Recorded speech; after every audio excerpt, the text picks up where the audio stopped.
Hello, Collateral Gaming listeners. Chazzle Dazzle here from the Trial by Error Variety Show podcast. I just wanted to take a few seconds to invite you guys over to what we do. No, it's not video games, but we do invite really awesome and unique bands from all over the world.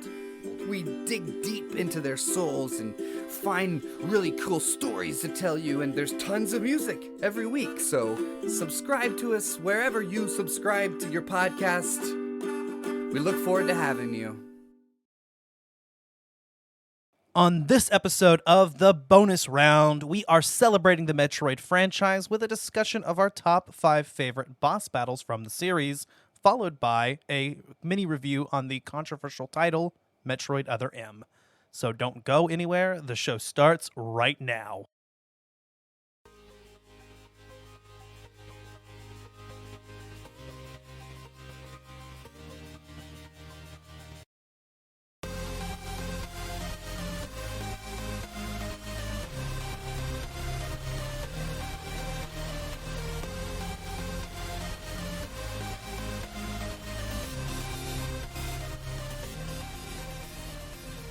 Welcome to Collateral Gaming Bonus Round. I'm Ashley Chancellor. And I'm Zachary Gio. And we are podcasting straight from somewhere in South Texas and Georgia. And Georgia, yeah. And we are a 420 friendly podcast. So whatever you have, smoke it if you've got it. And I've got my cart today. oh, hell yeah, dude. Especially this month, right? I mean, it's, Oh yeah, dude. Oh yeah. it's officially April. So Dude, April's one of the best months, bro. It's transitioning from winter to spring and like spring to summer. It's like not super hot, but it's not freezing anymore. It just feels nice outside, and I love this time of year. It's great, and this is also the time of year where we start getting hints for like E3 and all of this stuff coming up in the summer. It's just a very exciting time. Clearly you haven't been in Texas in April. It just gets hot here, okay? It's just hot. That's That's 'cause you're it. there. Oh, stop. Alrighty, well, we're going to go ahead and get right into this because this is a bonus round episode. Yeah. So, starting off, of course, we are going to be talking about our top 5 Metroid boss battles. After all, we're doing our very first numbered episode on Metroid, which is Metroid Fusion. Stay tuned for part 2, which I want to kind of release the same time I release this because we're overdue on that anyway. So, Yep. but I'm gonna go ahead and start off with you, Zach. What's your number 5 Metroid boss battle? Well, before I say that, I want to apologize to everybody. The reason we don't have part 2 out right now is because my laptop that I usually record the episodes with Ash on has kind of crapped out. You know, I just recently got a new PC and I've been setting everything up, but I haven't been able to get that file and recover it yet. But I promise you guys, I'm doing everything I can to get this computer to boot up one last time so that we can get it out. But that's enough sadness. Okay, so my first boss fight, well, my number 5 boss fight is actually probably going to surprise Ash. But Okay. it is actually it is actually the Plant Core X from Metroid Fusion.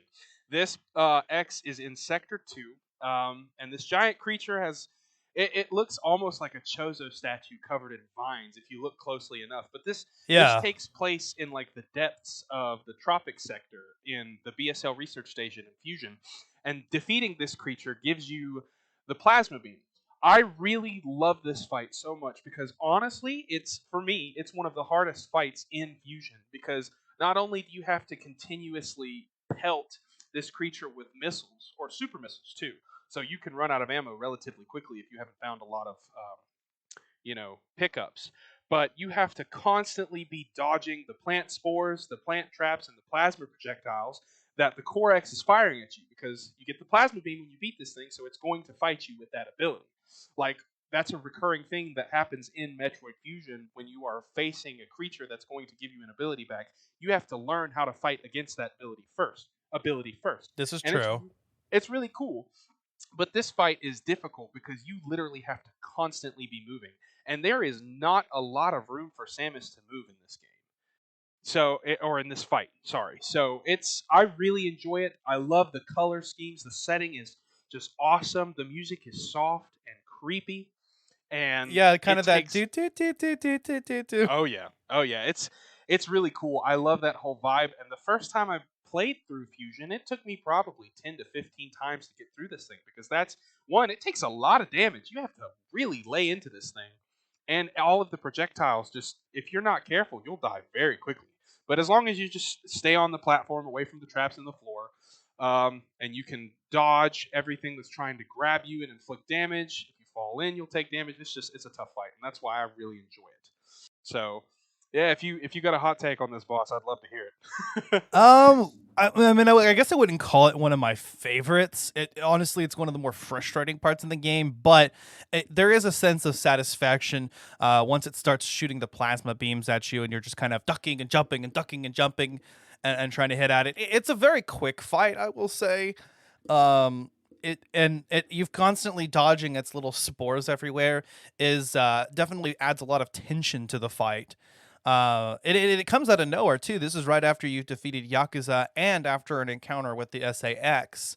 So I mean, it's a very action oriented segment of the game, and hmm I remember I found it useful to just like lay a power bomb once in a while and shoot and to kill all those spores before they get to me.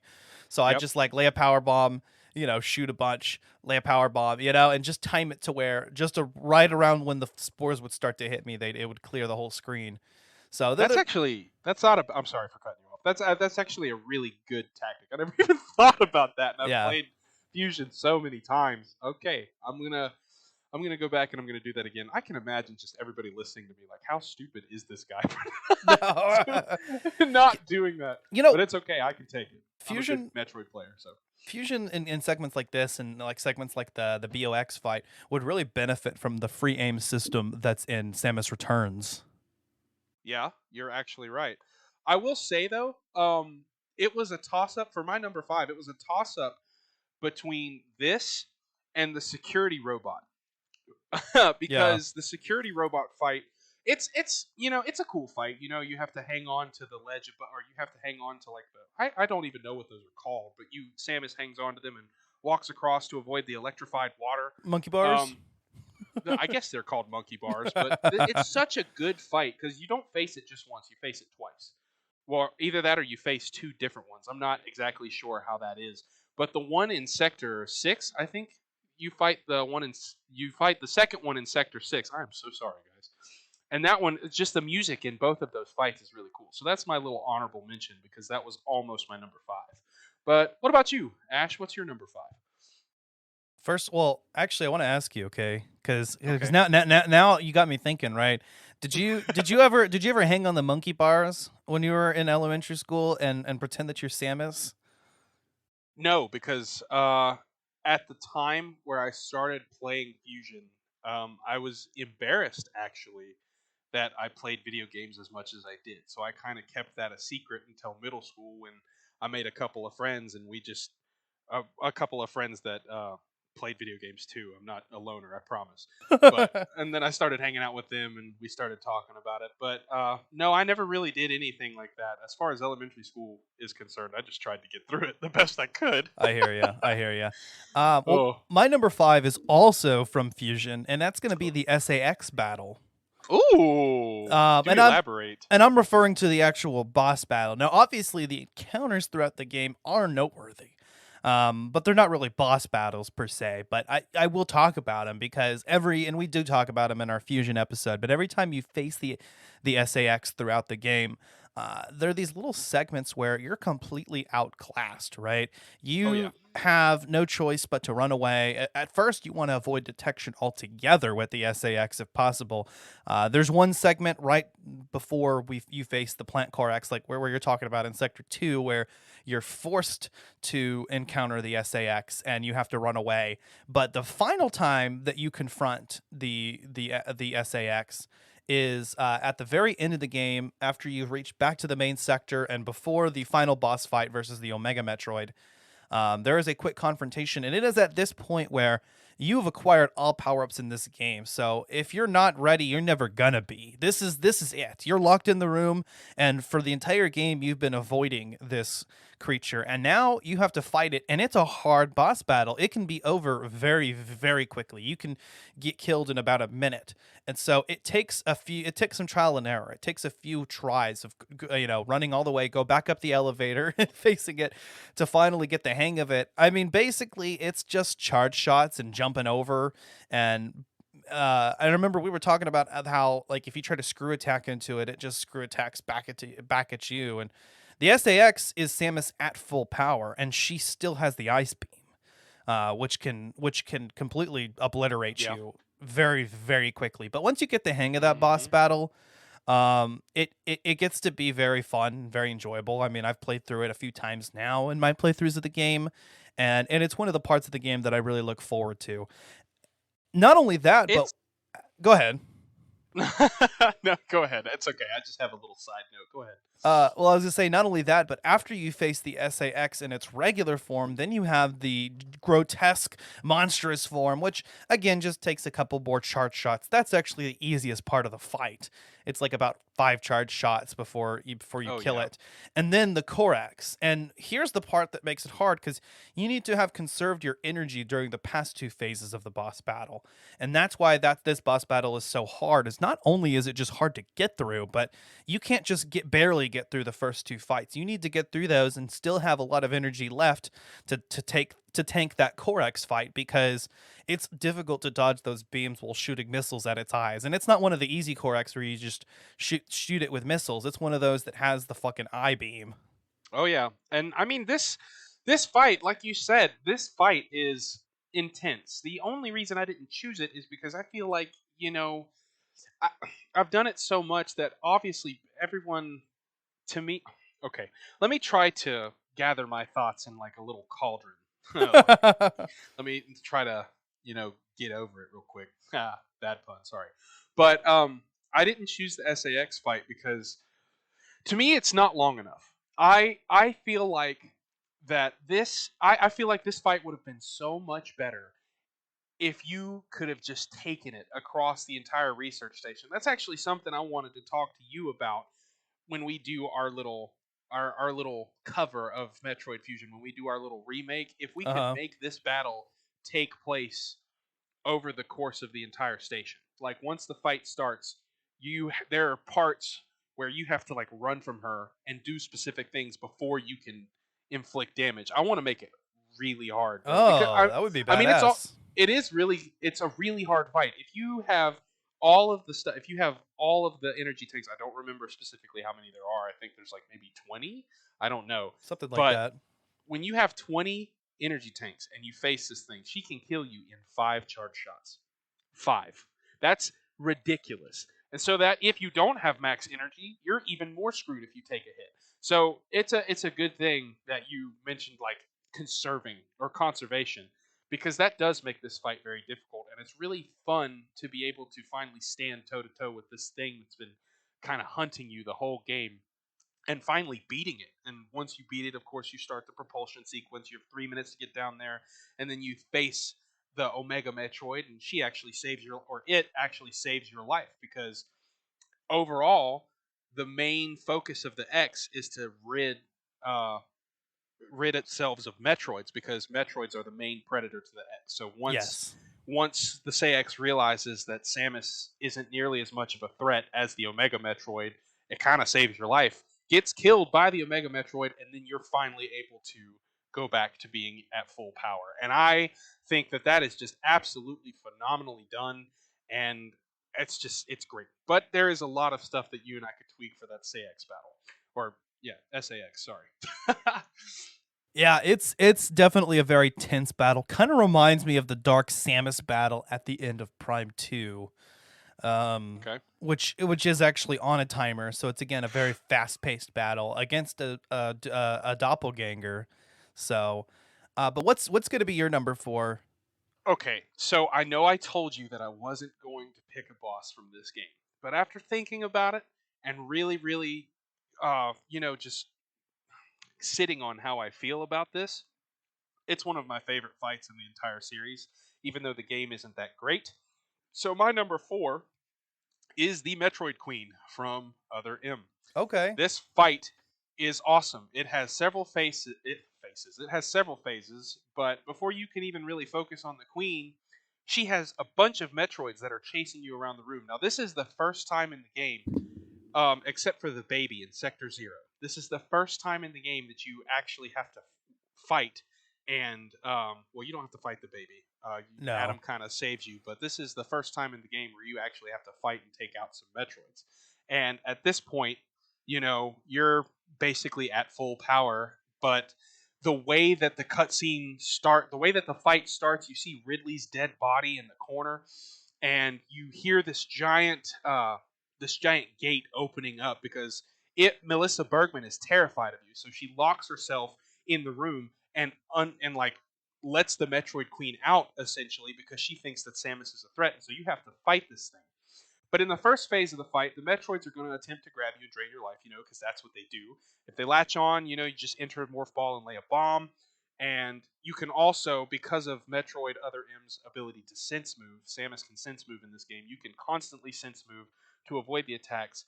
But because of the frequency at which you have to sense move, you're barely left with an opportunity to, fight back. You just constantly have to dodge. And in this fight, normally with Metroids, you can just freeze them and blow them up with a missile. But these Metroids are tough. In this fight, killing Metroids is a 3-step process. You have to get them to fight you. You have to get their attention. And then once you do, you have to sense move at the last second, and that will leave them vulnerable to a charged beam shot. So you have to sense move, charge your beam, and freeze the Metroid. And then you get a chance to charge beam up real fast because the sense move allows you to charge faster. Mm-hmm. And if you've gotten all of the XL charges, it'll happen even quicker. And then once they freeze, hit them with a super missile. Not regular missiles won't do it in this fight. You have to use a super missile, and it's ridiculous. I would use the seeker missile with the super missile functionality, and the diffusion beam comes in handy here because you can charge shoot the group of them, and then they'll all get frozen with the ice beam, and then you can charge up a super missile, and you'll kill one of them while also sending seeker missiles out to the others. But they're kind of merciful because with this being like kind of a final boss, you only have to deal with like 6 or 7 of them, and once they're all done, you can focus on the queen.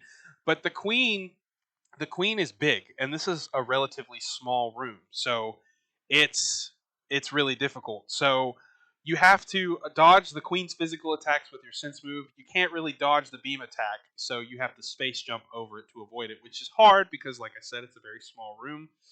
Basically, you have to consistently unleash charge shots while waiting for a good opportunity to hit the crystals on the queen's neck, and you do that with seeker missiles. Like you just said, you use the seeker missiles to pop off those crystals. Right. And after you weaken the crystals, it'll take a few more seeker barrages to destroy them all. And once you do that, she'll shift her tactics. And of course, once this happens, it'll go to a little cutscene in first person. And this is where the game pays homage to Return of Samus. Because once she flips over, she will open her mouth and you can grapple beam into the mouth. Pull yourself inside. If you don't drop a power bomb quickly, and this is the first time in the game you actually get to see the devastation. And it doesn't tell you, by the way. You'd think there would be like an on-screen cue, like hold down 1 for a power bomb. It doesn't do it. It just you just have to kind of figure it out. Yeah, which I died like 2 or 3 times at that part because I had no idea what to do because I'd never played Samus Returns or Return of Samus at this point, and so I got killed several times. But once you jump in there, lay the power bomb, and she's done. This will unleash a very, very, very long cutscene that should not exist. But it's okay. It's okay. It's okay. I kind of wish that the Metroid Queen had been the final boss, but at the same time, the 3D fight with Fantoon is really cool when you're going back to get Adam's helmet because he gave his life to save you, and The Fantoon boss fight is hard too. You have to constantly dodge shit. Oh yeah, sense move constantly. But yeah, that's my number 4. I had to think about it a good bit, but the cinematography, like Samus's backflip the first time that the queen like attacks her is awesome because this is really the first time in the game where you see Samus as Samus the way she's supposed to be, because this game does a good job of making you think that Samus sucks and she's just scared of everything. Especially her encounter with Ridley, that gut. I just want to throw up thinking about it. But this is the first time you see Samus in her full glory. She's like, okay, let's go. So that's my number 4. What do you have to say about this bad queen? I was gonna say bad boy, but it's not a boy at all. It's a queen. I think it's one of the most cinematic fights in the series. I do really love the whole grapple beam sequence and then using the power bomb, which is interesting because in Return of Samus, there are no power bombs. You just had to lay a shit ton of morph ball bombs. Yep. But Samus Returns kind of reintroduced the power bombs. It's very interesting that you brought up the Metroid Queen as your number 4 because the Metroid Queen is also my number 4, but instead specifically the version of the fight from Samus Returns and from Return of Samus. Okay. And the two are kind of different. In the original game, Return of Samus, which, like you said, Other M pays homage to because the whole laying bombs in the stomach thing is actually a secret of that boss battle. Your the typical route is to just shoot a shit ton of missiles into the queen's mouth and just keep going. But there is a point in the fight where the Metroid Queen will lay down and open her mouth, and you can pop in there and lay a bunch of bombs. It's a secret. It's a secret way to defeat her, and I think you do that about 5 times, and the Queen is destroyed. Now, Samus Returns ends up incorporating both of these aspects into the boss fight. So you do have to pop quite a few super missiles into the Queen's mouth while dodging a bunch of its attacks, which are a lot harder now. And I do feel like they drew a little bit of inspiration from Other M and adding some more of the Queen's abilities. You have to make effective use of the Spider Ball even to avoid getting sucked into its breath attack or to avoid getting hit by certain attacks. And then there is a point where you have to use, once again, the grapple beam to pull the Queen's mouth down in this case, and then you can pop into its mouth and lay a power bomb. And you have to do that at least about 3 times, and then eventually the Queen goes down. But this I just wanted to add this boss fight to the list, not only because it's the most powerful form of a Metroid, and we only get to see it in 3 games of the series, but also because of the whole fact that there was a whole secret way of defeating the Queen Metroid in the original game. And I think that that's really cool. Well, I don't really have too much to say about this one. I am currently working on Samus Returns, and I never played Return of Samus, but I am very excited to get to that point in the game because Samus Returns is beautiful. Like, I am absolutely loving the way it feels on the 3DS. I'm loving the way that the game flows. It kind of makes me want to go back and play Return of Samus, but at the same time, I feel like, It's kind of unnecessary because I've got Samus Returns, so I don't know if I'm going to go back. But I know I should. I'm a dedicated Metroid fan, and I don't want to take flack from everybody just because, it doesn't matter. I'll play it at some point in my life, just not today. Hey, I played it once. I don't know if I'd ever go play it again. Maybe. Yeah. It just kind of feels like Samus Returns is just objectively better. But they're completely different games. It's like comparing Metroid 1 versus Metroid Zero Mission. But still, after Zero Mission came out, how many people really go back and play Metroid 1 now? It's so antiquated. Not many. I mean, Zero Mission is way better. And let's be honest, you get that little end at the end of the game with Chozodia. I was watching a video about the timeline of this game, and they didn't even talk about the first Metroid. They just talked about Zero Mission. It was pretty great. I mean, because Zero Mission is just a classy little remake. Well, it's the canonical version of the game, and Samus Returns is now the canonical version of the events of Metroid 2 Return of Samus. So in the timeline, those games actually take precedence now. Technically speaking, Metroid 1 and 2 are no longer canon. Because the other games are now canon over them. That makes me sad. but at the same time, you gotta do something. Yeah, exactly. What about your number 3? Okay, so I will go ahead and be honest. Well, no, I'm not going to say that. I'll just let you guys experience it because honestly, everybody knows that this is my favorite Metroid title, and it will be until Nintendo releases another showstopper. But my number 3 is a fight from Metroid Prime, and this is I love this fight, man. It's Thardus. I Yeah. love Thardus so much. Thardus is an experiment by the space pirates to try to take inanimate objects and bring sentience to them. And when the project did not, let me try to look up really quick what the name. That's the plus side of me getting a new computer, people. I can literally do all of this while I'm recording. But let me look up the name of the project that was Thardus, because it was a space pirate project to take inanimate objects and make them sentient creatures to help fight for them. And when it didn't work out, they put Thardus in the quarantine cave. And this was okay. So this was their way of keeping him charged with Phazon because of the amount of Phazon on Talon 4. But they also kept him in here so that he couldn't get out and cause destruction. And so when you go in there as Samus, he realizes that someone's in there and he comes to life, and you have to fight him. I love this fight because you get the Spider Ball for it, and Spider Ball in Metroid Prime is beautifully executed. I absolutely love it. And okay, so I've just pulled it out. Okay, so it says that Thardus is an enormous rock monster charged with Phazon energy that inhabited Talon 4 in the Phendrana Dress, yada yada.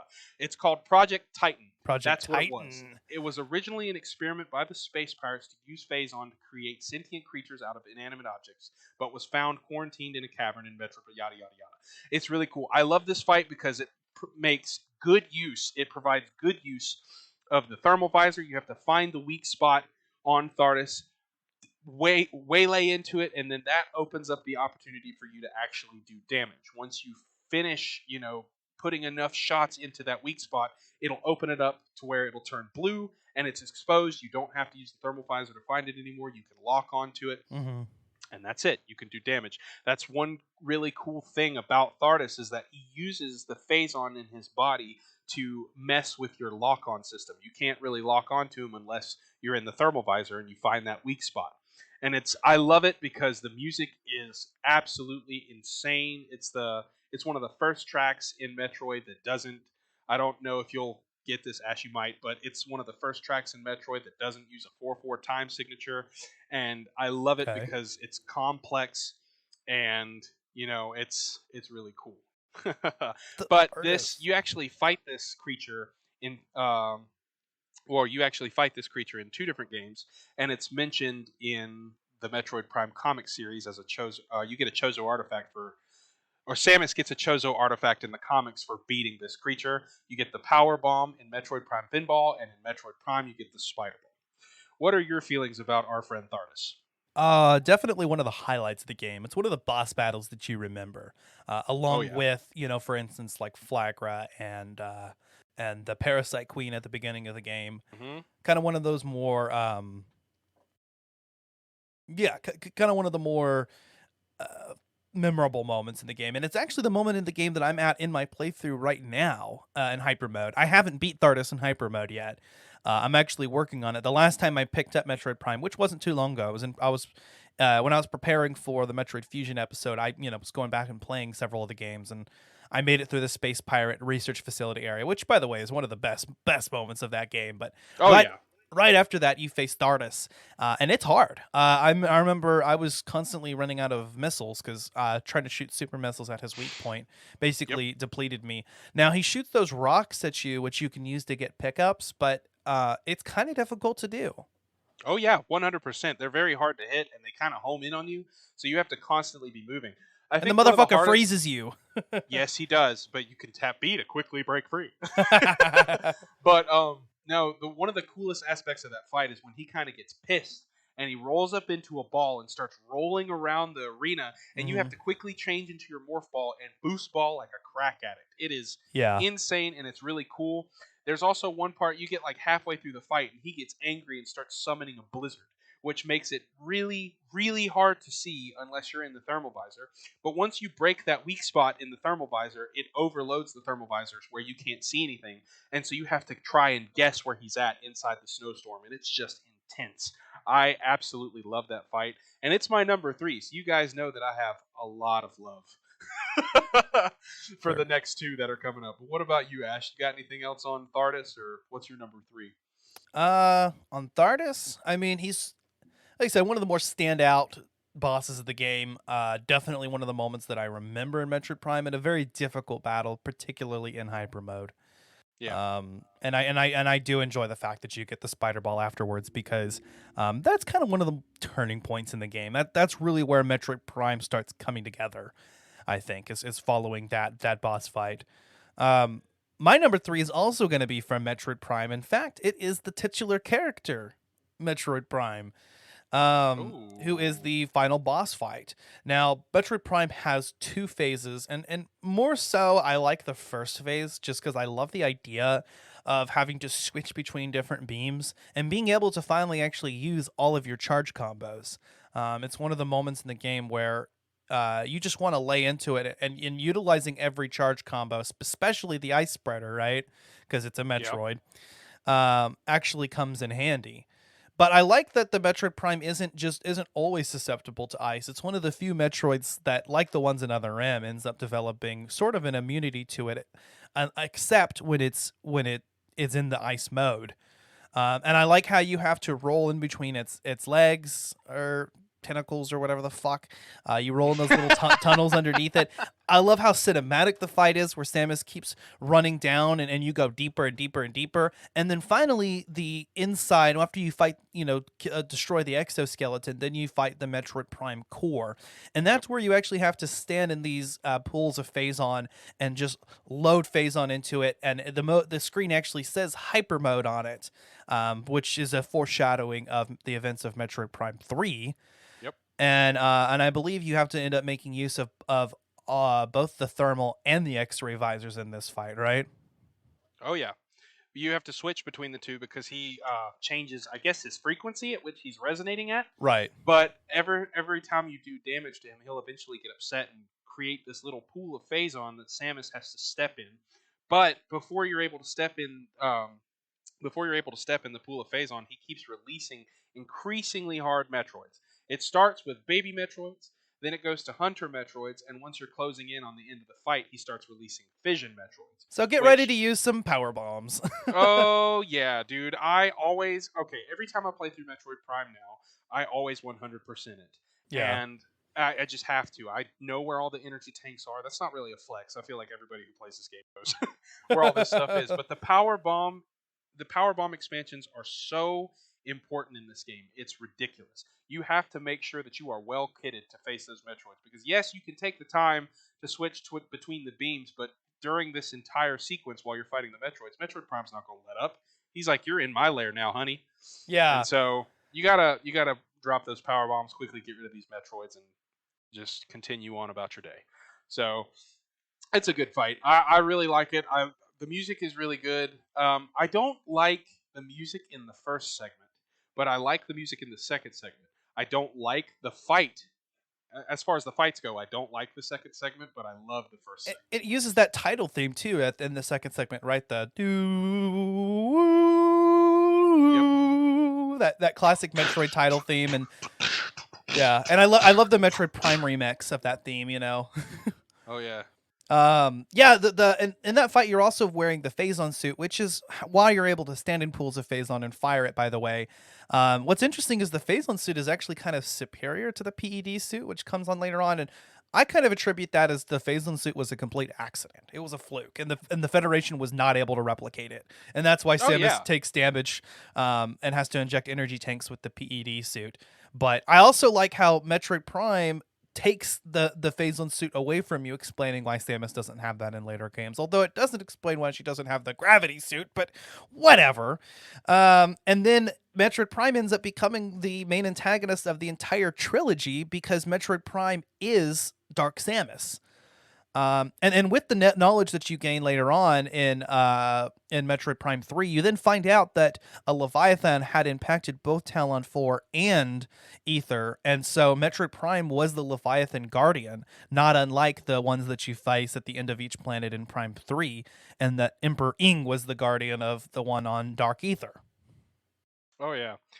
Dude, I like it, but at the same time, I kind of wish that they had just made.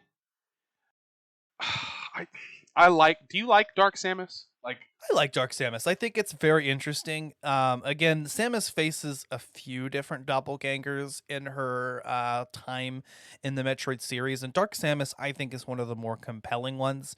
I mean, yeah, she did end up making it into Smash. And what's cool about Dark Samus is, like I said, Dark Samus is Metroid Prime, just with Samus's Phazon suit and yep. constantly evolving, to the point where even its physical appearance changes in between Prime 2 and Prime 3. Oh yeah, I guess I like it, but I kind of wish that there's no explanation for how Dark Samus get. Oh, this is something we'll have to talk about more in detail later. We gotta move on to number point, but Dark Samus dies at the end of Prime 2. There's no way that she escaped Dark Ether or Dark Aether, and I just 100%. That always boggles me. Like, why is she in Prime 3? Like, why? I feel like they could have stopped at Prime 2 and just made a completely different um, Or 3D at least game. included a post credit scene like they did at the end of Prime, foreshadowing Dark Samus. You know, Yeah, I if mean, they'd they include even. some kind of post credits like, "Hell, here, this is Dark Samus is still alive." Yeah. I just. Yeah, oh, man, don't even get me started. Okay, I guess I'm going to move on to my number two. All right. All right. So my number two is also from Metroid Prime. It is Meta Ridley. I love Meta Ridley so much because you know from the very beginning of the game that you're going to fight this dude. He is literally in the space pirate frigate, basically watching over you as you're at the beginning of the game, and right before he's the one that does the damage that causes the explosion that Hmm. causes Samus to lose all of her powers. The second time you see him in the game is when you're walking out of a door in the top of the first room of Phendrana Drifts. You just see his shadow cast over this wide shadow, just going over. And the first time I saw that, fear entered my heart because I thought I was about to fight him. And you just look up and you see him soaring across the sky, and you don't see him again until the very end of the game. Once you collect all 12 of the Chozo artifacts and you're getting ready to go into the Impact Crater to fight Metroid Prime, he comes in really quick, destroys the artifact temple, and you have to fight him. The music is awesome. It is one of the most iconic Ridley themes or Metroid themes in the entire series, to me, at least. And just his barrage of attacks. Like, he has a laser beam that he fires across. He'll fly over and drop little bombs. He will fly around to the point where you can't shoot him, but you can see him in the distance. Which honestly, that little part's a momentum killer, but it's awesome cinematically because you get to watch Yes. him kind of fly around and kind of pinpoint, okay, how am I going to take this bitch out? This is hard. And Samus is just watching him. And when he comes back, you eventually destroy his wings, and then that's where the fight gets really hard because you basically have to fight him with hand-to-hand combat. But since there is nothing like that in Metroid Prime, you just have to avoid his attacks and continue to barrage him. You have to wait for him to open his mouth to give you a weak point to where he'll like back up and open up his chest. Yes. And this whole time, this music is just going. And the further you, or the closer you get to beating him, the less damage you do. I swear it feels like it takes forever to beat Meta Ridley, and it's just intense the whole time. You can die easily, and it's just a really, really good fight that sums up this giant climactic buildup that you know is coming. Yeah. And it's awesome. It was almost my number one, but my number one, I have a good explanation as to why it's number one, and I'm ready to share it. But Ash, what are your thoughts of Metal Ridley? Just kidding, Meta Better. Ridley. Okay, first off, props to the very first game to take the Ridley fights in the Metroid series and bring it into 3D, because they did a phenomenal job. And Ridley fights in Metroid games always are a breath of fresh air, because typically there's not as much strategy to them as much as just kind of laying into him and wasting all of the super missiles and missiles in your inventory and just going, and he usually takes a while. He's a tank. You just keep going and keep going and keep going. I do like that there is a little bit more strategy implemented in his appearances in the Prime series, particularly his. I'll go off on a tangent here because one of my honorable mentions is the Meta Ridley fight in Corruption. Not the Omega Ridley fight I'm talking about, but the Meta Ridley fight at the beginning of the Yeah. game when because it's just one of the coolest, again, cinematic moments. Samus is just sort of, Samus and Ridley are just sort of falling down the shaft, and you have to fight him. So there's a timer going, which is basically the altitude meter. And so you're just like going deeper, deeper, deeper, deeper, and you're just fighting him, and Samus doesn't give a fuck. I mean, these are two rivals just going at it, just locked into each other She to the wants him death. dead. Yes. And before that, you've kind of got this sequence where you're in these morph ball tunnels and he's attacking you, and it's actually one of the highlights of Metroid Prime 3, I think. Yeah, I can agree with you there. Okay. This is a hot take, and I apologize to everybody that I offend here. I despise Metroid Prime 3. I think it I is know a you game do. that never should have happened. It is a game that takes the Metroid Prime formula and completely throws it out the window and shoves linearity in your face. Now, I know that the first two Prime games are also linear. Don't get me wrong. Don't attack me in whatever we have that constitutes as a comment section. But I cannot stand this game. However, the opening sequence on Norion, where you're trying to stop the Leviathan seed from crashing into it, which you do, which is great. Samus is able to activate the planetary defense system right as she passes out from Dark Samus's attack, and that's a really cool opening sequence. Damn, It's they've great. disabled the planetary defense system. Damn, damn, they're after the planetary defense. You know system. what? You know what? He's a fucking Chad, all right. But Dude, I think that Admiral Dane's going to be one of the antagonists in Prime 4. Admiral along with Dane Silex. is way better than Adam Malkovich. Don't at me. No, he most certainly is. Now, to be fair, they really did crap on his character with Other M. Yeah. He's a good character. He's one of my favorites in Fusion. Like him and Samus are, well, to be fair, him and Samus are pretty much in Fusion. But and it's not Adam Malkovich. It's Adam Malkovich's consciousness as an AI. well, I would still consider it Adam Malkovich. But to piggyback off of what you said, man, that opening Meta Ridley fight is dope. And it's cool because, God, what's his name? Rundus. Rundus comes in and saves you at the bottom of the generator right before you hit the ground. And you've defeated Ridley again, but guess what, ladies and gentlemen? He comes back. And that's another honorable mention of mine. While I don't like Prime, the Omega Ridley fight is awesome. The opening cutscene, when you drop down in the seat, he flies in, lands in front of Samus, and they are staring at each other face to face, and Samus is just looking at him with the meanest mug I've ever seen while walking backwards. He doesn't attack. She goes into morph ball mode, rolls around, comes out of morph ball mode, looks at him, aims her arm cannon at him, and that's when the fight starts. And that is so dope. And the fight is awesome. And then the final boss is... Yeah, whatever. Rundus is actually, I want to bring that up as kind of an honorable mention too, because that is a fun boss fight. And it's the first time where you have to face one of your friends in the game. And Rundus was actually kind of one of the most likable out of the trio.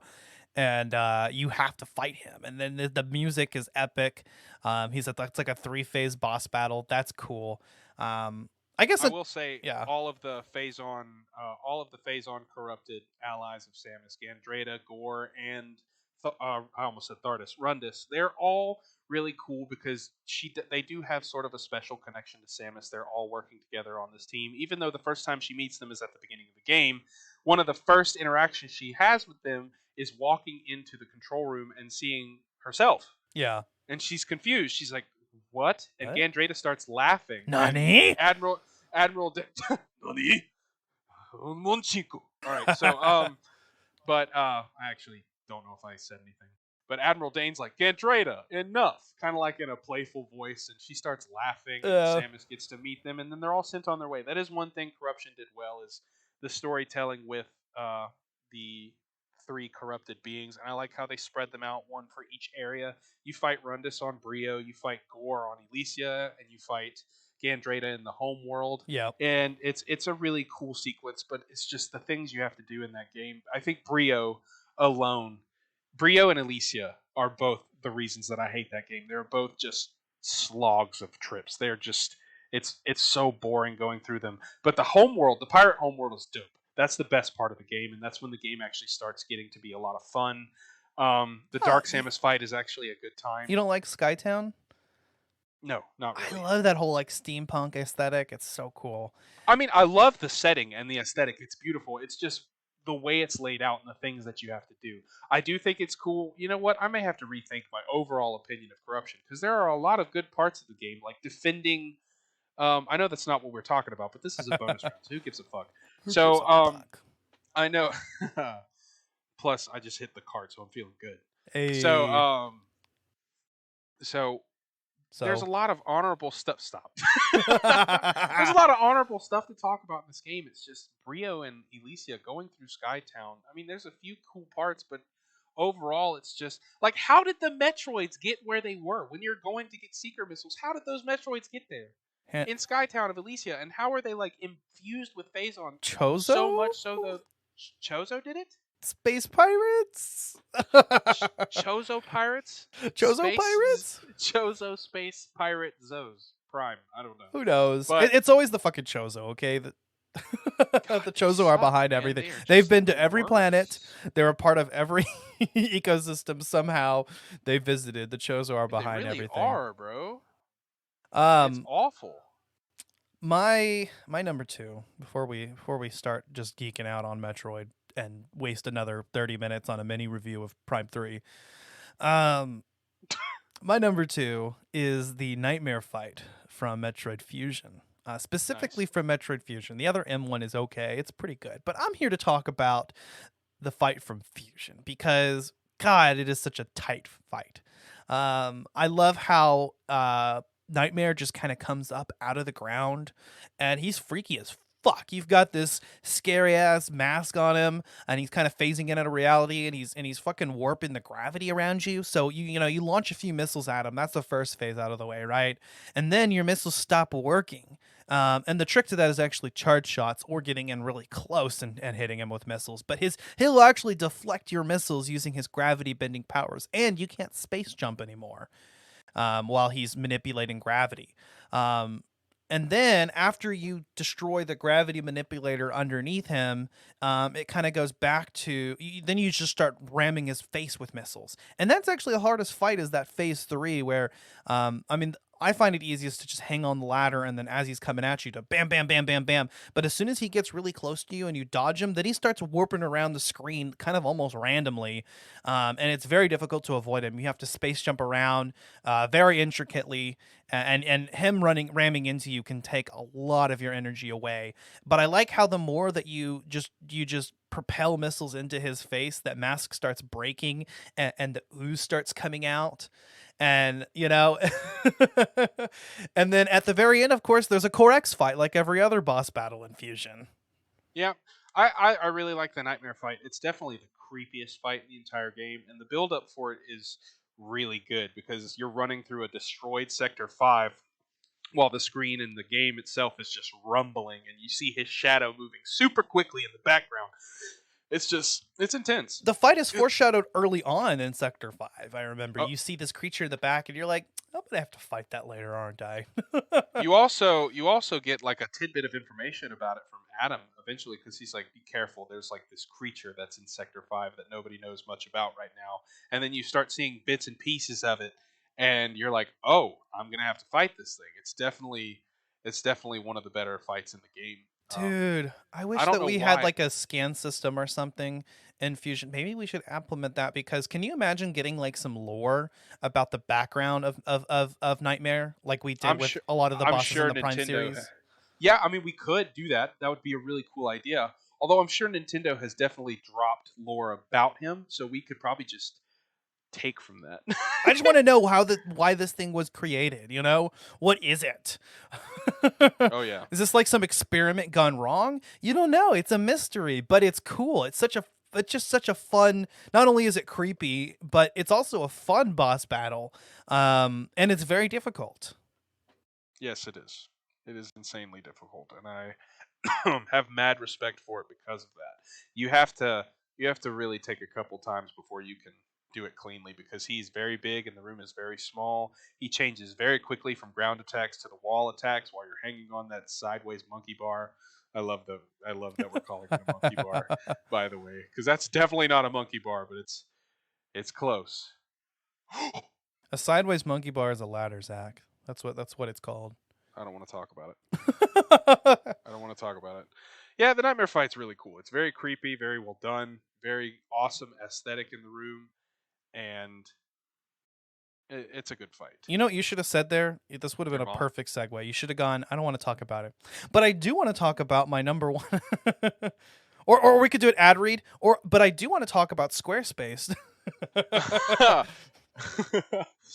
Okay, we're gonna have to cut that out. Yeah, I don't think we're actually allowed to mention Squarespace or anything like that legally. So we might have to cut that out, unless I'm wrong. There's no profit in here. This is fine. Okay. I'm not making any money. Oh, we will eventually. Eventually, but we're not making any money on this episode. It's not monetized. Nope. Not yet. It won't happen. Or maybe I'll just bleep it out. Okay. That would be hilarious. Please do. Alrighty. What's your number one? All right. So for my number one, I don't know if this will surprise you because you and I have talked about this fight quite a lot. I love this fight. It's my favorite fight in the entire Metroid series, hands down.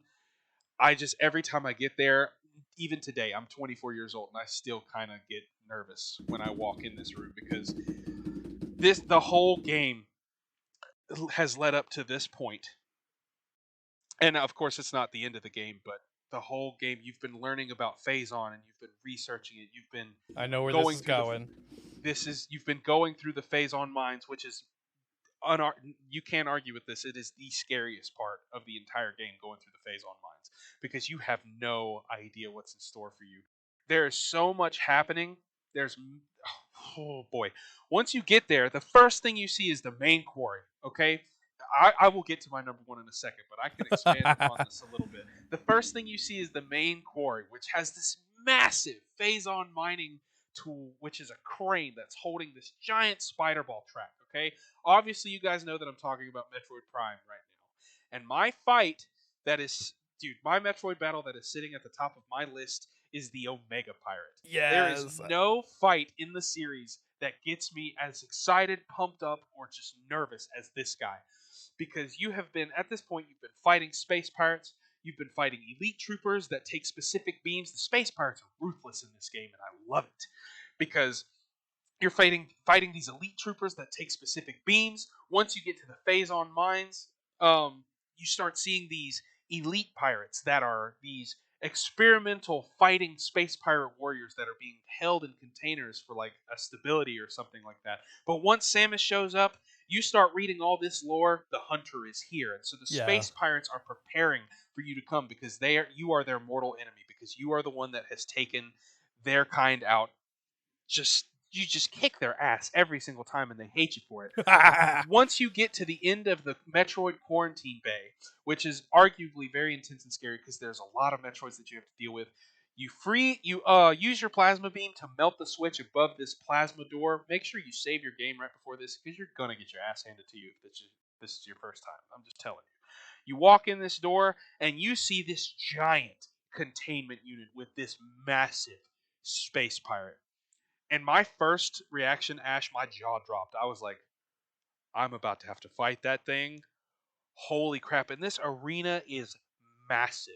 Yeah. It's this giant container room that's got these 4 pools of Phazon around it. And so you have to avoid those. And this giant container which has this Omega Pirate. Once you scan it, it's like source code 3187, creature log update, or creature log added to logbook, Omega Pirate. Omega Pirate. The elite unit of the space pirate forces. The most dangerous adversary to face. Be very cautious. This creature uses Phazon to charge its attacks and can go invisible to heal. And so you already know you're going to have to use your X-ray visor. Once the fight starts, the music kicks in once you get close enough to the container, and Samus is looking up at this creature, and she's just standing there looking at it. And once his eyes come alive, she immediately points her arm cannon at him.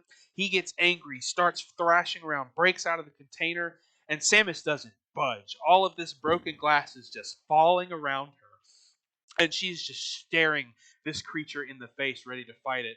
And then it immediately goes to first person. They do not waste time with the cutscene. It immediately goes to first person shooter, or first person view, and you are staring up at this giant creature, and it is slowly walking towards you, holding up this tractor beam ready for anything you have to fire at it. It is one of the most intense fights in the series. You have to attack its arms and legs and destroy them. Once you destroy all 4 of his limbs, he'll go invisible to heal while summoning a force of elite pirates to come after you, or like upgraded space pirates, the ones that take specific beams. I just ignore them, but you can kill them if you want. Turn on your X-ray visor and continue strafing and dodging around the room so you're not going to get hit. And then you'll hear him appear. It does this little noise or something. That sounded more like a duck. But he'll appear, and this is where you just lay into him. And this is where you can do damage. His core is exposed. He's vulnerable, but he's invisible to the naked eye. So you have to activate your X-ray visor. You could finish him off pretty quickly at this part with super missiles, right? Not super missiles. You need all of the missile beam upgrades that come with it. The number 1 item to use against this creature is the ice spreader. You find this item underneath one of the bridges in the Magmore Caverns. It's right next to that giant room with the door that leads to the plasma beam, and it has all the cameras and like that central tower station that's in it. And you have to climb it to the first time you go to Fendrana Drifts and use the boost ball. Right. Get the ice spreader from underneath that bridge by blowing it up with a power bomb.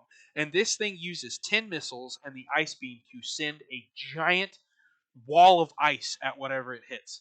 And if you hit the Omega Pirate's core with 1 ice spreader shot, it does 25 damage. Or 25% damage. Nice. It takes 1/4 of his health. You can do that twice in one setting. Once you hit him once, he'll disappear and reappear on the other side of the map. You hit him with another one and then do the whole process over again. That's it. It's done. But the fight is intense. You have to dodge space pirates. You have to break him down before you can do damage to him. It is a long, difficult fight. And at the end of it, the cutscene is incredible. You're looking up, staring at this weakened Omega Pirate. He has nothing left, and he falls dead on the ground. But Samus doesn't have time to move, and he falls on her, encasing her in organs and phazon. And she is just cooking in this radioactive phazon to the point where she can't handle it, because phazon is a harmful substance to you at this point. Yeah. But you are literally surrounded, embodied, caked in it. So much so that her very suit gets infused with it, and she comes out shining in a sleek black armor with orange overtones and an orange visor. And in the original GameCube version of the game, she does this wicked pose where she's just struggling. She's just struggling to contain it, and once she does, she finally resets with her arm cannon. But in the trilogy version, she just is standing there, kind of triumphantly, like she just beat it. And then you get a Phazon suit, and that provides immunity to Phazon. And that, you could probably just hear by my rant just then how passionate I am about that fight and how much I love this game because of it. This game takes isolation and truly, truly leaves you alone. You have nobody to talk to, nobody to give you help. You're just searching this planet for answers, trying to find Ridley, because that's the reason you come to the planet in the first place, is Ridley. You're following him because you want to take him out, and you literally uncover an entire world of secrets that the Chozo left behind for you. Samus didn't know this place existed. Samus didn't know that the people that took her in after her parents were killed by Ridley, she didn't know that any of this was here. She just stumbled upon it. But the Chozo foretold that she would come. The Chozo did foretell that she would come, and it's incredible because she loses her powers because of the explosion. But because of her arrival there and the Chozo being there, she's able to gain her stuff back, and that's another reason why I love Prime so much, because there's an explanation for it. Yeah. Sometimes there's no explanation to why did she show up to Planet Zebes in her Zero mission with no skills? Why? Nobody knows. I can go back and look in the comics, but I'm done. What do you think about the Omega Pirate? I really appreciate all of you who have stuck around long enough to listen to that, because I know I just kind of popped off right there. I'm sorry. It's one of the more difficult fights in the game for sure. I remember getting my ass handed to me several times trying to fight it. Thankfully, I believe there's a safe station like right by it, so you don't have to go very far.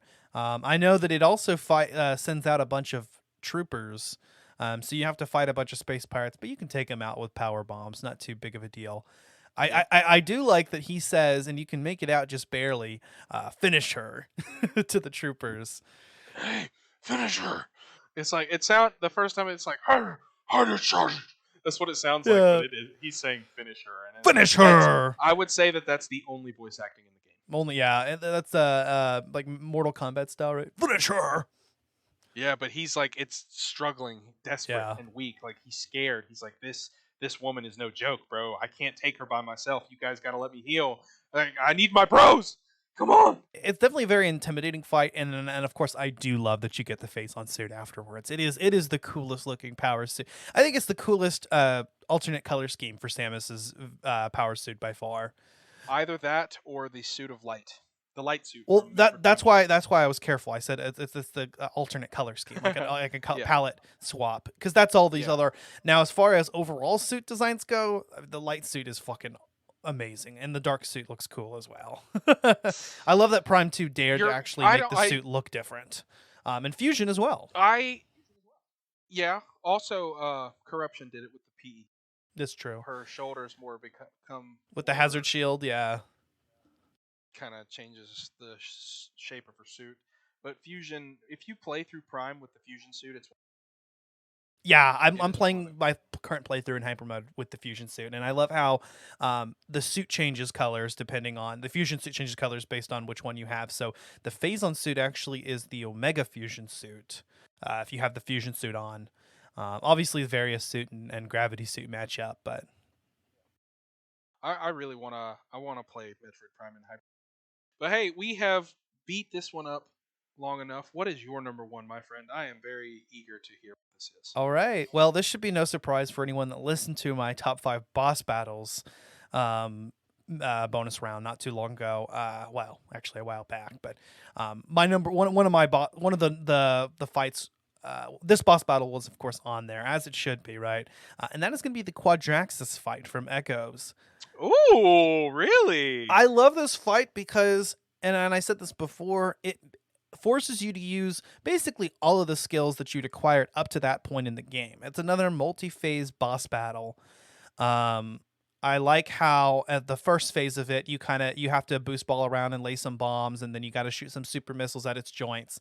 That part's fun. The second phase of the battle is arguably even cooler because you've got to switch to the Echo Visor, knock out the antennas. Super missiles do the job pretty well there too, and then you've got to climb up the legs of the body module that are on the ground using the spider ball, boost onto it, and then launch a few bombs into its sockets. It's a really cool fight, and you've got to time it just right so where you launch off of the spider ball tracks onto its head module that's floating around. Okay. I like the Quadraxis fight a lot. It's definitely the hardest fight in the entire game as far as Echoes is concerned. The Emperor Ing being a close second because I actually like how difficult that fight is. But Quadraxis is cool because it's multi-phased and you don't just have to fight him. You have to fight like his head. Yeah. And it's really cool because the entire time you're taking damage because there's absolutely no way to heal up. There's no safe zones in this fight. So you have to constantly damage him, like damage parts of his legs so that you can get those golden health things again. It's really tough. The entire thing takes place in the Dark World, kind of like the Boost Guardian fight, although fuck that fight. I actually enjoy that fight. I don't hate that fight. Everybody hates that fight, but I just don't mind it. It's tough. It's tough. Is that why people hate it? Because it's so hard? I love that Quadraxis is basically just a bigger version of those quad enemies that you fight in the Sanctuary Fortress and in the Ing Hive. Yeah, he's like their dad. Yeah. he's like their dad. He's like the daddy quad. He's like, I got you, boys. What did I tell you about facing her alone? And then you get probably the most badass beam in the entire Metroid series, the Annihilator beam, as a result of beating him. Yes, it uses both dark and light beam ammo, but at this point you have a lot of them, and you replenish beam ammo by using beam ammo. So Annihilator beam ammo just means you're basically never going to run out. Because whenever you hit something with it, you get both dark and light ammo back. So... All right. Yeah, I hated the ammo. I just hate the ammo thing. It doesn't bother me, like I said, because it's so easy to get back, and you can charge shot if you're out anyway. Yeah, that is true. But I just, God. The beam system makes me so mad. But I like the Quadraxis fight a lot. It's really tough, and it kind of gives you just a sense of freedom, because now you've done all three. You've done all three of these energy. I forget what they're called. Energy things, but and now you can focus on the end of the game, which is finding the 9 Sky Temple keys. And Quadraxis is a really good conclusion to that kind of 3-step process. And I think that was a really well done fight. It's difficult. I love launching off of the spider ball tracks on his legs and catching onto Quadrax's head so that you can plant a bomb in those little nodes. Yeah. I think that's awesome. It's very well done. Energy controllers, that's what they're called. And it's a really good fight. It's really well done. The Annihilator Beam is dope because even if you're not locked onto something, it'll home in on it, so you basically don't have to worry about missing your shot, and you constantly get ammo. So that's Quadraxis fight is badass. it's very badass. Well, that's basically our top 5 lists. Now that we've covered those, we can take a little break and come back. And once we come back, we are going to hammer on Metroid Other M and why it's the worst game of all time. I mean, the worst game of the Metroid series. Definitely the worst in the Metroid series. I mean, okay, I'll say one thing before we go to break. I like the way it looks, and a lot of people don't because of the shoulder pads, but I love the sleekness of her torso. That's just because I'm attracted to it. That's the one they're still using in Smash Ultimate, right? It's pretty much a variation on the Other M suit. It looks good. I like it. Yeah. I just want there to be a gravity suit that expands upon the 3D functions of Actual that suit. gravity suit, yeah. It adds layers. Okay, we'll talk about that when we come back. Guys, thanks for listening. Go get some water. Go get a snack or something, and we'll come back with our take of Metroid Other M.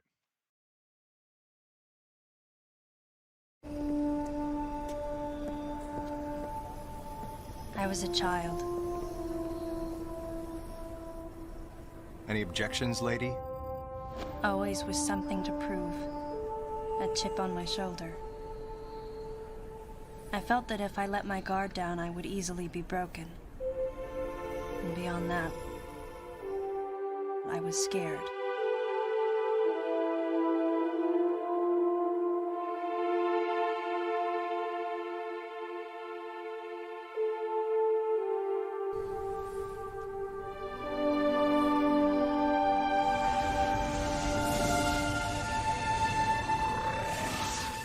I was so young. Young and naive.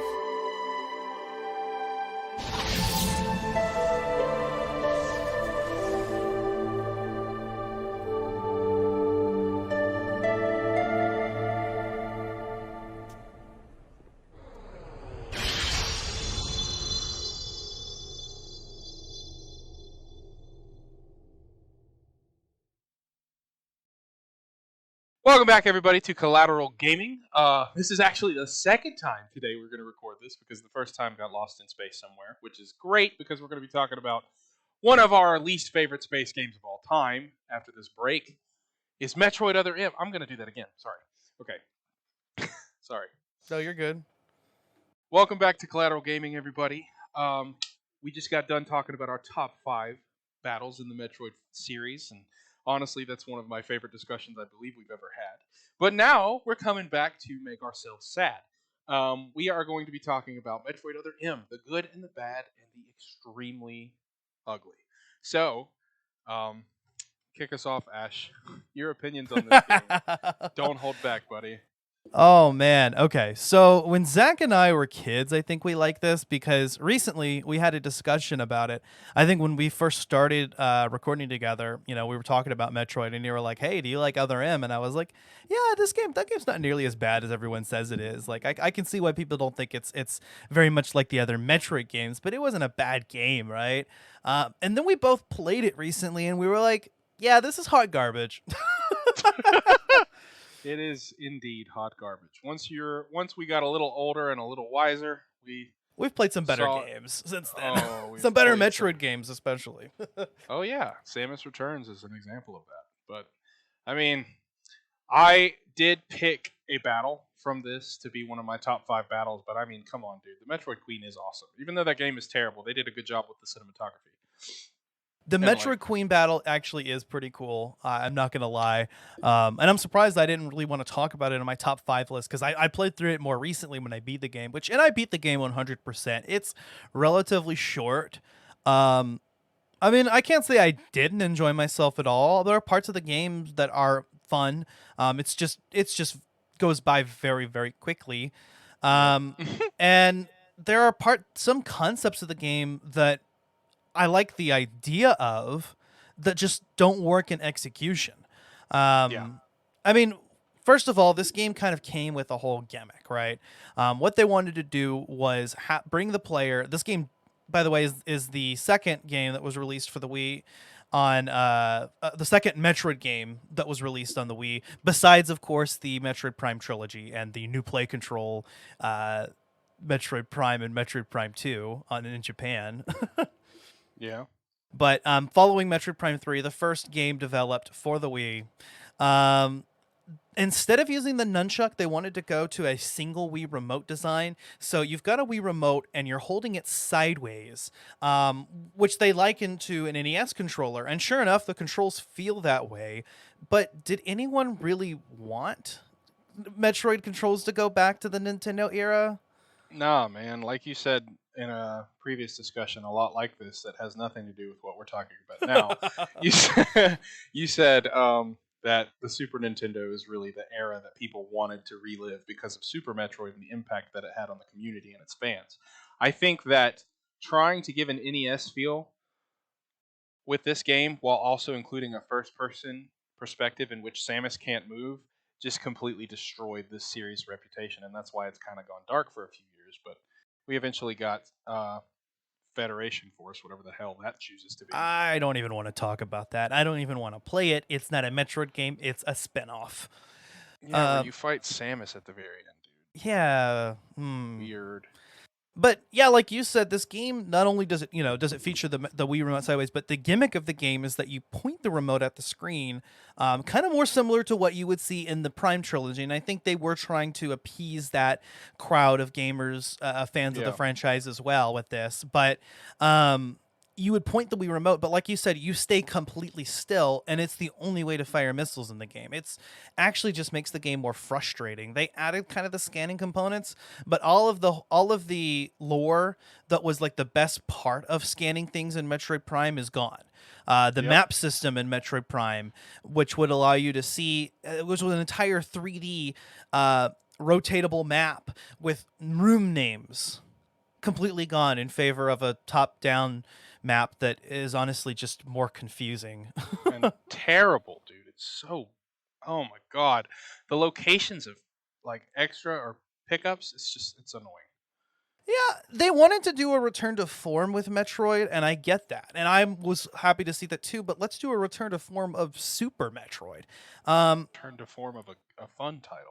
Right. And that's not to say that this game doesn't pay its homages to Super Metroid, because it does. The very first opening cutscene is in fact the ending of Super Metroid, where the baby, the Super Metroid dies and passes on somehow the hyper beam to Samus, and then Samus defeats Mother Brain in this giant form. And you know what? It actually looks better than ever here. I'd be down if this was the canonical version of that scene, because it looks gorgeous. Yeah, dude, that's what, when I first started playing Other M, that opening cutscene made me feel like I was about to play the greatest game of all time. And it was the graphics are great that opening for this cutscene game. is so Yeah. They are, but it's just not the kind of story element that you'd expect. Yeah. From an opening cutscene like that. Even though the opening cutscene did have a shitty one-liner. Time to go. That was just Yeah. Why? Mother. Yeah, so one of our main complaints, of course, is the story. Like I said, the game looks good. It even plays good. The controls are a little wonky. And I know, like in a previous episode, I mentioned that the Super Metroid controls to me feel antiquated, and then the physics do as well. But those are still masterable, right? People can actually get used to those controls. These, not as much, but they're not horrible. Mainly, I think the biggest problem with this game, honestly, is the story. sir. And the 100%. gameplay's just not good enough to outweigh that. But what are some of your problems with the plot? For one, I don't like the fact that Adam sacrifices himself for no reason at all. Literally at all. He's a dick the entire game, and then he just kills himself, basically. It's like that's exactly what it is. I know that's kind of like a bit of a stab, but I kind of wish that we could have explored Sector Zero, destroyed it ourselves, taken everything out, and then gotten out in a badass fashion, because that is Metroid style. Yes. That is Metroid style, 100%. Samus is just this ruthless galactic hunter, and she's not going to be stopped by anything. In this game, she looks like a toothpick. In this game, she's like a fairy princess that floats away magically using the screw attack that she authorizes herself, even though she's relied on him the entire game to authorize items for her. It makes no sense. Okay, what if, here's an idea, just thought about it. What if Sector Zero was detached as a result of Samus fighting in a boss battle? So Samus goes there to kick some ass, right? Experiences some Metroid, sees some Metroid, starts fighting this boss. It causes enough, defeats the boss. It causes enough damage to the station from the inside to detach it. So you hear Adam saying that same line in your earpiece, like, hey, so Sector Zero is designed to, or maybe foreshadows it early on, Sector Zero is designed to detach itself. So you need to get out of there. And so there's, like you said, that escape sequence Samus runs through. And then at the end, she sees Adam and she's in a pickle and she's almost not able to escape, but he sacrifices himself then to save her. That would have been cool. But that would have made more sense. It would have made more sense, but it would have also just tackled on to the fact that Samus needs help. She doesn't. Yeah, but at least it would feel less pandering and misogynistic as him stunning her to save the day for her. So, and we mentioned this in our previous discussion, this game obviously panders to a Japanese market. The Western audience is actually more... Metroid appeals more to the Western audience than it does to its Eastern audience. It's not as popular in Japan. That's why we don't get as many Metroid games. It's actually been hugely popular in the US. I mean, a US studio developed the Prime series, Retro Studios, and the results speak for themselves. They did a bang job. But I think maybe Nintendo wanted to appeal more to its home market again. And so there are elements of that in the story of the whole, like respect for your superiors. It just doesn't translate very well in a universe where with the context of Japanese culture, it works, but this isn't Japanese culture. This is intergalactic culture, Yeah, 100%. And plus, in American culture, that seems extremely misogynistic. But yes, that's because we live on two different sides of the same coin. We do. And this game needed to appeal to an international audience as well, so you have to keep that in mind. And the problem is that it's just a complete mess. Not only that, but Adam's just a dick. They butchered his character in this game. We were set up for this awesome character that was explored in Metroid Fusion, and I like how Other M tries to fill the gaps with that and tries to do things like an added nightmare fight that we didn't really need, but it's Nightmare. It's cool to see again, or beforehand. But the main problem is that how it chooses to address those problems that it set up. That something that probably would have made better for like a flashback sequence of Adam's sacrificing his life becomes a core narrative element here. And the problem is that Adam is not set up as a sympathetic character whatsoever. I mean, in the first place, one of the hugest complaints about this game is the whole authorization system, right? Yes, dude. You can't do that. You have to make it to where Samus finds it. It gives the player the sense of, hey, I discovered something. I explored and I got this. And again, this is one of those concepts that on paper sounded cool to me, and I was kind of hyped up for, oh, okay, it's a neat way of explaining how Samus doesn't have all her abilities at the beginning of the game. Instead of losing them or just no explanation at all, we get, okay, Samus is deauthorized. But some of the items make no sense. Why would Samus disable her Various suit, whose only purpose is to defend her, to provide additional protection against enemies and against superheated areas? And why the fuck does Adam sit there and watch her walk halfway through the pyrosphere before he fucking tells her to activate the Varia feature? Why doesn't Samus speak up? Hey, Adam, I'm losing energy.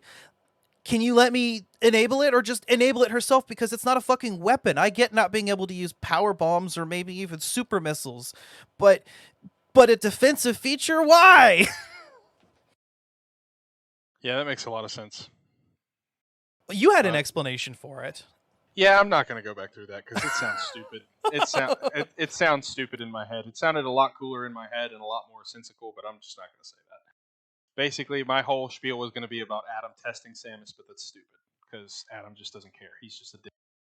He's just a dick. And also, he decides to split up his team, none of which are capable of defeating anything. They literally, Samus is fights this boss battle and is the only reason that they make it out alive against this easy boss at the beginning of the game. These guys are completely and woefully unprepared. I mean, I like the whole murder mystery angle of the game with the deleter and all that, except for the fact that it's dropped after the first half of the game. It really is, bro. It's so pathetic. It's actually pathetic. I hate it so much. They should have at least stuck with one story element that made sense. You know, it would have been cool to find out and Samus could take them down or at least arrest them. Because that would have been awesome. Because, I mean, for all we know, it could have been Adam and they set it up to make it look like James. Right? Yeah, and that's the thing is the deleter's identity is never revealed. Through process of elimination, you can figure out it's James Pierce, but it's not even implicit to the narrative. This game requires you to fill in so many gaps yourself that, you know, to me, a plot hole is something that is not answered implicitly in the narrative, right? Yes. And so if you there's room for, okay, let the audience figure it out, but when there's whole elements of the story that just they're not even alluded to, like if you wanted to go the PTSD angle with Samus's personality and explain why she's such a weak character in this game, at least focus more on that, mention it, and actually feature a badass redemption moment at some point in the story. Yeah, it just doesn't make sense the way they laid it out. It made it to where it leaves plot hole after plot hole. I mean, what the hell is Little Birdie? It's Ridley. Why? It's a Ridley clone. It's stupid. He looks like a freaking Arnold Schwarzenegger Ridley, dude. He's like, I am here to fight you. Oh, it just doesn't make sense. He just pops up and he looks like a buffed up dragon from Shrek. It's terrible. I hate his design. The fight is cool though. I like when he takes her head, slams it against the wall, and drags it across. That's pretty intense. The cinematics of the fight are cool. If I wasn't just pissed off that Samus is freezing up for no fucking reason. Okay, she has PTSD, but here's the thing: she's faced Ridley half a dozen times before this at this point in the timeline, right? So why is she freezing up? Is it because of the baby? You know, like, but. Still, it's just such a mess. It completely butchers her character. She doesn't feel like the feminist icon that she's supposed to be. She feels like a woman that needs saving by Anthony, by Adam. 100%. It's pathetic the route they went. Like, how are you going to build up Samus Aran, the original video game female icon? This predates Lara Croft. This was the surprise female icon, right? Yes, 100%. Came out of nowhere, and she was badass, and they made her look like a weakling. The way they did it. I wish they would have just, at the very least, allow Samus. What if they gave the player like unlock tokens where they could choose what ability they. That could be cool. That could have been something they could have done with this game if they were going to leave it up to authorization. Like at least give us something decent to work with. As I said in my top 5 boss list, I love the Queen fight. It's really cool, but that's not the end of the game. It should be. Honestly, the end of the game is garbage the way they do it. The Fantoon fight is cool. Soldiers, but the Fantoon fight is cool because they just leave it to her in her suit and you don't see her. She doesn't say anything, and that's why it's good. See, that's what I guess they need to realize. I'm okay with having voice acting. I'm okay with even diving into more of Samus's character, but I think most of the time she needs to retain that silent badass aura. Yeah, whoever wrote the dialogue for her monologues in Fusion should have wrote them then, that, because that's cool. Yes, that works. You know, and Fusion is also a very linear game, and a game that Other M seems to take a lot of inspiration from. Like I said, they've even copied the world structure and the map structure, right, from Metroid Fusion. What? And the nightmare fight. And the nightmare fight, but Kinda and even pathetic. the linearity, but where linearity works in Fusion because it builds an atmosphere of fear and tension. It doesn't work in Other M because Other M is even more restrictive. They lock off entire sectors of the game, and this is a Metroid game. You're supposed to go back and backtrack and find things and take your time, and they don't let you do it, and they hold your hand every goddamn step. They tell you exactly where to go. I mean, at least Fusion once in a while lets you stop and try to figure shit out with no hints. I know it's honestly, if we continue to beat it, it's gonna be like beating a dead horse. Yeah, I exactly. just don't like this game. The navigation booths are cool. I like that. Data recording and shield restoration sequence activated. Sequence complete. Process successful. Yeah, Shut up. Thank you. this game has a lot of problems, and more than we could probably get into in a 30-minute segment. So we'll hold off on beating more of that dead horse later when we compare it with other Metroid games. It doesn't compare with other Metroid games. What are your final thoughts? It's a poo-poo game with cool graphics and nice finishes. There you go. And the abilities all look great.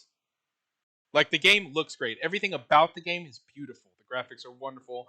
The story sucks and it ruins it for me. Yeah, The acquisition of items could be 10 times better. I will say it's a decent action game as like a standalone game. I say decent. It has some cool ideas. I like kind of the direction that they went, and I'm glad that they explored a little bit more of that in Samus Returns with the melee counterattacks, because the sense moves, being able to charge up quickly during a sense move, the finishers and the overhead shots, those are cool. Samus fucking jumps on enemies' backs and shoots their brains out. She can dodge quickly and shoot out, and there's some neat ideas here. But the game just feels not like a Metroid game. And it just kind of infuriates you that it's using the Metroid name. It really does. It's not worth the title. Yeah. It's really not. Her suit looks okay. I just wish they would have actually given her a different color for the Various suit, or the... Well, the Various suit changes color, but the Gravity suit doesn't. It's just like a purple aura. It's an outline. It's awful. The suit's cool, though. It's the model that they ended up going even into Smash Ultimate, is I believe, a variation on the Other M Various suit. A variation on the Various suit, if you will. A variation.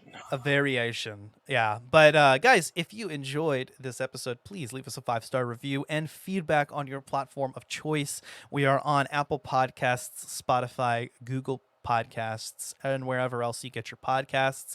Check out our YouTube channel. We're uploading video stuff there. We have also got Patreon exclusives. If you subscribe to any one of our tiers on our Patreon, you will get access to Let's Play video game commentaries, including one that I recently started working on Metroid Fusion. In fact, I just uploaded a part 2 of that episode, of that playthrough. Part 1 is available for free for everyone, but you got to subscribe to listen to the rest, as well as all of our other Let's Play video game commentaries. Yeah.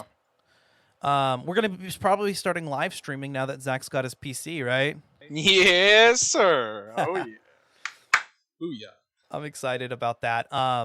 If you haven't checked out Metroid Fusion Parts 1 and 2, I plan to have this all kind of out together at the same time. Part 2 should be out. If not when this is out, soon after. It's 420 month, guys. It's April, so we're blazing it all month. And we're going to be talking about Minecraft as our 420 special. Oh, yeah. So a perfect game Yes, to sir. just get high to and just explore. Oh, yeah, bro. As I take a fat rip of the cart, I will Hell say yeah. adieu to my friends who listen to Collateral Gaming. Thank you for listening to us. I appreciate you. Yeah. Also, we appreciate you guys. What? Also, hit us up on social media. What are some of your favorite moments from the Metroid series? They don't have to be just battles, like cinematic cutscenes, yeah. Items, like, talk to us. Let us know. Let us know, man. Hit us up on Facebook, Instagram. Ash and I think, are both on Twitter. Yes. So I'm at Mr. Gio96. Good luck spelling Gio. I'm not going to tell you. You can find me at ScruffyC, and I believe on Instagram at scruffy.chancellor, if I'm not mistaken. Or it could be ScruffyC now. Just try them both.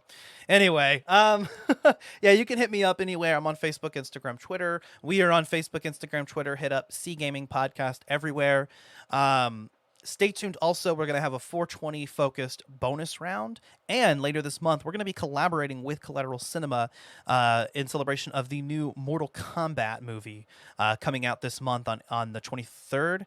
We're going to do an At the Movies review on that episode, or on that movie. And just, spoiler-free impressions, a quick review. To tie into that, Collateral Gaming is also releasing something on our side in collaboration. We're going to be talking about Mortal Kombat 11 at the end of this month. I plan to have a Mortal Kombat themed bonus round to kind of coincide with that as well. So we've got a lot of stuff coming up the rest of this month. Starting the following month, we'll go back to our numbered structure, but stay tuned for all the content, guys. If you have weed, smoke it. If you got it, you gotta, whether it's dabs or joints or blunts. Hey man, if you even want to do some psychedelics or some shit, in moderation.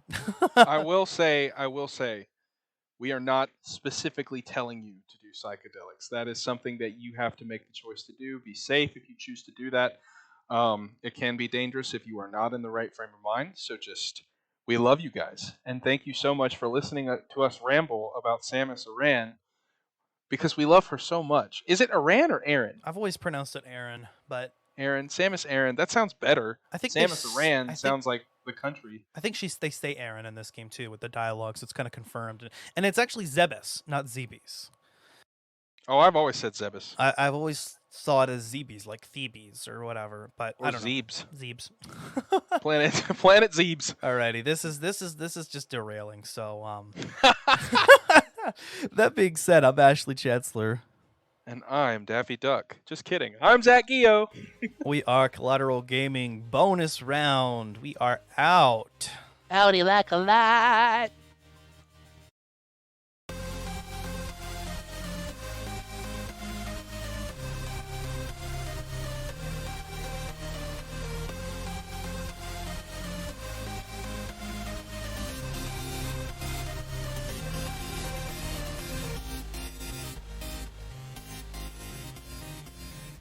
Collateral Gaming is a Collateral Media podcast. All music and game clips are owned by their respective creators and are used for educational purposes only.